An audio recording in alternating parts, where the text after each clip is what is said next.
করা কি নফল। শায়েখ তো স্পষ্ট বলে দিয়েছেন, শুধুমাত্র জিকির করার জন্য মসজিদে মানুষ জড়ো ডেকে দাওয়াত দিয়ে জড়ো করা জায়েজ নেই। শুধু জিকির করার জন্য মানুষকে দাওয়াত দিয়ে মসজিদে জমায়েত করা জায়েজ নেই। মানুষ জমা করব কিসের জন্য?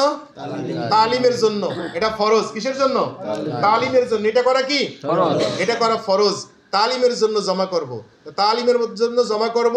আর সকাল সন্ধ্যায় আমাদের নিয়মিত আমল আছে জিকির, অতএব হালকার দিনে জিকির করতে হবে। কি করতে হবে? কি করতে হবে? কিন্তু ডাকবো কিসের জন্য? তালিমের জন্য। কিসের জন্য? তালিমের জন্য।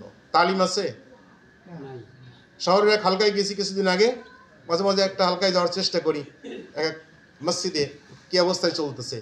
তাজে দেখি জিকির আজগার হলো, হয়ে মোনাজাত করে। ওদিন আমি গেছি, আমারও বলতে জিকির করাতে, কয়েকদিনই গেছি, তার মধ্যে একদিন, মানে প্রতিদিন তারা এইভাবেই চলে, আমাকে জিকির করাতে বলছে।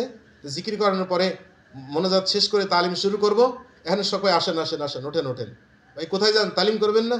তো না, এই মুয়াজ্জিন সাহেব বলছে যারা এই হালকায় আসবে সবার জন্য চা আর বিস্কিট এই দোকানে ফ্রি, চলেন চা খেয়ে আসেন।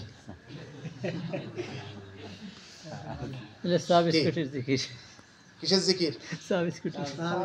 আমার শায়েখকে এটা বলছে? এই মন উক্তি চলে কাজ হবে কোনো? লাভ হবে কোনো? আমি 2-3 দিন গেছিলাম। এরপরে তালিম দেওয়ার পরে দেখি যে ওই শহরের উপরে মসজিদ, তো কিছু শিক্ষিত মানুষ আমাদের তরিকার না, তারাও বসা শুরু করে দিয়েছে। যখন দেখছি আজকে এসে সূরা ফাতিহার এক আয়াত ঠিক হয়ে গেছে, পরের দিন 2 নম্বরে আয়াত ঠিক হয়েছে, এটা মজা পাইছে না? এই মানুষগুলো আসে।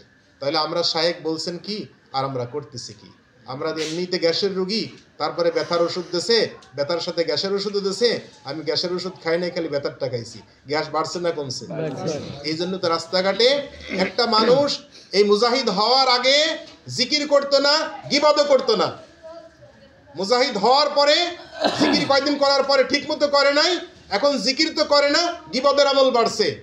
উন্নতি হয়েছে না অবনতি হয়েছে? কি হয়েছে? অবনতি হয়ে গেছে। এই জন্য ভাইরা, সব ফিতনা দূর হয়ে যাবে যদি নিয়মতান্ত্রিক ভাবে এই সবকগুলো আদায় করা হয়, জিকিরের আমল বাড়ানো হয়। গীবত করার সময় কই বলেন তো? কোথায় সময়? তাহলে 3 নাম্বার হলো সাপ্তাহিক হালকায় জিকির এবং হালকার শর্ত কয়টা জানা আছে? হালকার শর্ত হচ্ছে 4টা। কয়টা? তরিকার মূল কথাগুলো বলি, নসিহাত আমাদের নায়েবে সদর সাহেব আছেন জেলার, উনি করবেন। ওয়াজ করবো না আজকে, শুধু এইগুলো বলবো, পড়া মুখস্থ করবো। হালকার শর্ত হলো 4টা। 1 নাম্বার হলো আসরের পরে দাওয়াত দেওয়া। কি করা? দাওয়াত দেওয়া। এই বাজারের মধ্যে এখানে কি বারে হালকা হয়? শুক্রবার। যারা এই হালকার সাথী আছে, দায়িত্বশীল থাকবে, তারা এই মসজিদের মধ্যে আসরের নামাজ পড়বে। কোন নামাজ পড়বে? নাকি এলাকার থেকে মাগরিব পড়ার পরে আসবে? কোন নামাজ পড়বে? আসরের নামাজ পড়বে। আসরের নামাজ পড়ে এরকম একজন হ্যান্ড বাইক নিয়ে এরকমের সব জায়গায় ঘোষণা দিবে, আর কিছু মানুষ খুশুসি ভাবে 2-4 জন মিলে এরকম যাবে, দোকানে দোকানে যাবে, দাওয়াত দেবে, ভাই আসেন আজকে আমাদের বাদ মাগরিব কি সাপ্তাহিক তালিম হালকায় জিকির, এভাবে করে একটু মহব্বতের সঙ্গে দাওয়াত দিবেন, ইনশাআল্লাহ বুসসুস দিবেন। ঠিক আছে না? 1 নাম্বার হলো দাওয়াত। 2 নাম্বার কাজ কি? মাগরিবের পরে জিকির হবে। কি হবে? জিকির হবে। কয় তাসবিহ?